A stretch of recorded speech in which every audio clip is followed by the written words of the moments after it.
Hello and welcome. Today I'm welcoming Claire Boscq, the #1 woman on the global Kuru customer experience.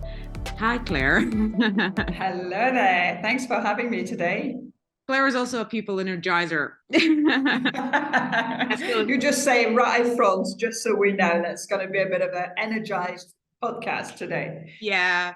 Well, I wanted to know a little bit more about what do you think is the most important things for customers? Sorry, let me start that again. What do you think the most important thing for companies when it comes to customers versus their employees? Well, it's always that chicken and egg question, right? But at the end of the day, if you have an organization with employees, if you don't look after your employees, they're never going to look after your customers, right? So, for me, there's very simple. We need to look at our people, and the customers will be happy. But the people needs to be in the center of all our decisions. How do we do things? How do we think? How do we teach them to feel good in themselves so they can feel good with our customers? Right. So, in that case, can we talk a little bit about how teams are actually the brands of organizations? Right. Yes, absolutely. And I think, we're missing out on that first piece of it. A lot of the time we talk about company culture. And values, and we talk about missions, and those values piece are a very interesting one, because you often see them sprayed out onto the wall. A marketing tool, the marketing agency have done their job, and they've put some words on the walls to say this is our values. But actually, do you recruit your employees through your values? Do you question everything that you do through the values? And so if we come back right to the beginning of it, if we're actually able to recruit our team through our values, you start aligning your values with their own values. That means that together as teams, they are going to be working so much better because they align, and it's just so much easier. You're not fighting against, each other because they've got different beliefs or different values. You're actually working together towards those same mission. I want to take a step back a little bit and ask you. A few days ago, I think, or a few weeks, I read an article that says that the #1 thing that people say would stay away from these organizations is when they call themselves family. Uh, uh, Family is toxic, apparently. But then, does organizations really hire through their values, or is it just these kind of things just put out for the sake of the HR process and there is nothing that is followed through? There are some organizations who are doing it right, and you see that because they are thriving organization. They've got a very low turnover on staff. They've got customers who love them. They've got, all those things are really kind of, you can see when organizations thrive, and really their culture in the middle of everything that they do represent, and bring people together. So, families is it's a hard way, because we always say, right, you don't choose your family, but you choose your friends. Okay, so in an organization, really, you want to create a tribe of people who have got the same values, who've got the same attitude, who's got the same passion, who can actually work together towards the same mission. Whereas when it's a family, I kind of get it. You're kind of stuck with it, and whether you like it or not. It's that. But I think the importance, there's three words for me: whether it's a family, whether it's a tribe, whether it's a community. It's about trust, it's Mhm. about care, and it's about engagement. Right. Trust, care, and engagement. I'm going to go back to this, but before we do, there's something that came into my mind, which is the tests that HR sends for new employees to make sure that they're part of the tribe or family, etc. Um, these tests, how efficient are they in terms of making sure that how efficient are they actually? Not making sure of anything. How efficient are they? Because I imagine someone sending me a test to make sure that I'm aligned with the employees inside, but maybe I'm lying on the test, or maybe the test is not enough for me to actually show my personality. Why are we using these tests now, and how efficient are they? Well, I think in taking that step back, it really would start from the beginning in the recruitment process. And those are, from the recruitment process, you need to understand who that personality is and who that person is. And it's not a number, it's not an extra person in that department or that department. It is a personality. And that's what we need to really start doing in the organization. And, when it's 10 people, yeah, you can say it's an easy job, and it's when 10,000 people in an organization. How do you personalize, all that? And I think that's what those tests try to ascertain and understand is how are people, what do you like and what don't you like? So we can start, personalizing things for you as an employee, as an internal customer, just like we would do with our external customers, and really understanding who they are and how can we make it work between all of us. And I think that's those tests, well, there may be different types of tests, but understanding who that person is, what do they like, what don't they like, how can we work, make sure that you feel happy in your environment. And it's looking at all those touch points. So actually, it's great. I feel really proud for all those organizations who do those tests because they actually care. Okay, but what do they do with it? That's the question.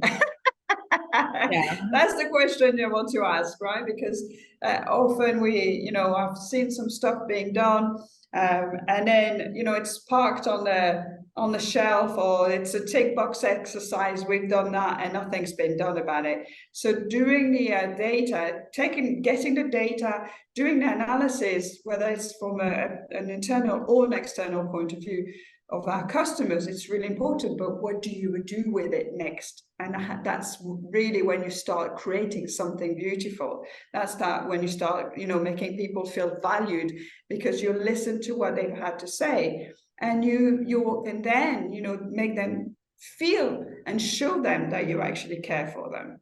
Right. Does that make sense? Yeah, it does. Now let's talk about showing and caring for them. We were talking about the three pillars you mentioned.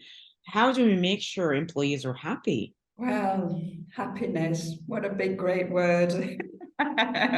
We all want happiness. I've got a keynote, it's called The Happiness Keynotes, right? And Yeah. actually, if I'm just mentioning that, because we'll be in June, we'll be in Saudi Arabia, and I'll be talking about that, which is pretty cool. But sorry, I'm plugging the Yeah, June summit at no, the same time. you care about it.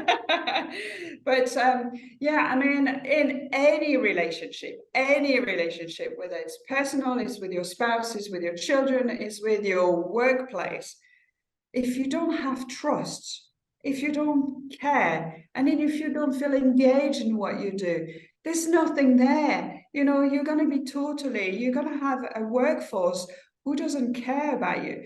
There's a figures from, it was PwC who said 88% of US Americans go to work every morning and don't feel they work for an organization that care for them. That's almost 9 out of 10 people who get up every morning, go to work, and they don't think they make a difference. They don't think no one cares about them, who they are, and what they do. I mean, that's unbelievable, right? No wonder why we've got an organization going bankrupt. No wonder people moving from one job to the other, because they just cannot find anybody who truly cares for them. But they move to organizations that do care for them. Well, they hope that they do. That's what we need to bring into, that's what, when we talk about culture, we need to drive culture where we show we can, you can be trustworthy, you're psychologically safe, you're creating an environment where people can speak out, can talk, can share ideas. You're really caring for them. You're showing them from the little things to the big things that, you're celebrating success. You're really kind of engaging and making part of everything that you do. And that is how you create a culture that people want to work in. That's how you really kind of bring it all together, so you can be inspiring your internal customers to stay with you, and then you can be bringing your customers on the outside loving you and having a thriving business. That requires a leadership that is actually secure in itself to allow. Well, now that's total other conversation. I think we could be here for a couple of days on that one. Yeah. But look, I have a program which is called Lead with a Yin, Manage with a Yang. Mm. And this is what it's all about. Isn't it just very simple and very powerful? As a leader, you need to be able to lead with care, with emotions. You need to be able to bring compassion in what you do. But on the same time, you need to manage the organization and get it going, right? And it's creating harmonies, finding the right balance so your employees feel that they can thrive in the business, but at the same time being cared for of. I know we're talking about this for a bit now, but it's very challenging, don't you think, to actually find this equilibrium where, people are happy, customers are happy.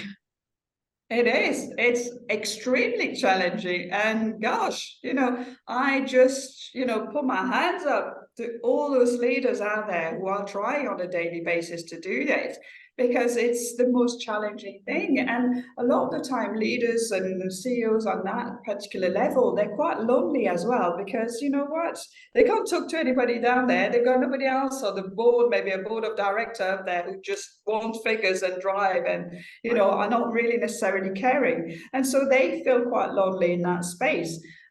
So there are a lot of things that, now the leaderships and programs and mastermind group to actually bring those people together to say, you know what, it's okay. You can have days where you're not feeling great. You can have days where, you can ask questions. And that's what they need to be able to do to find their own tribe so they can actually lead and inspire and take, that organization to another level, because you can't do it on your own. And it's really challenging when, you have got a large organization. So much pressure on those guys, right? So much pressure. What would you recommend to make sure that both employees and customers are happy? So for me, there's four key things that every business is. We've only got two people to make happy, right? For having a thriving business, our internal customers and our, external customers. So for me, it's very simple. You need to create that culture of what we talked about, a culture of trust, care, and engagement. You need to look at the environment who's around us. So that external energy that we forget about, which really will affect people. So the inner energy of the business and the outer energy of the business will affect us on a subconscious level. So if we're creating those two pieces for our employees to feel good, they're going to be delivering great, amazing customer experience. Your customers are going to feel good when they come to you, and they're going to want to come back. They're going to want to recommend you. They're going to want to buy from you. And that's, for me, that those four keys are very simple. Four very simple steps to look after. I'm saying simple, but it's not easy, right? Not. Trust is a big thing. I mean, we can talk about how people have trust issues with themselves, trust issues with others. It's a very big topic. But totally. Thank you very much, Claire, for your time today. Is there anything else you'd like to add on this topic? It's something that I talk about, and those four little steps that I talked about, it's my method, and I call it Boscq method. Because during the pandemic, I realized that we were missing that piece on organization of that physical environment, a powerful, supportive environment. And I kind of blended the Feng Shui principles into my method. So we can really create something where the energy flow. And when your energy flow, everything flows. So think about that. The seen and the unseen in your business will create what you create inside, and how your employees are going to feel is going to affect how your customers are going to feel. That's all I wanted to add. Thank you very much, and have a wonderful day ahead. Bye. Bye for now.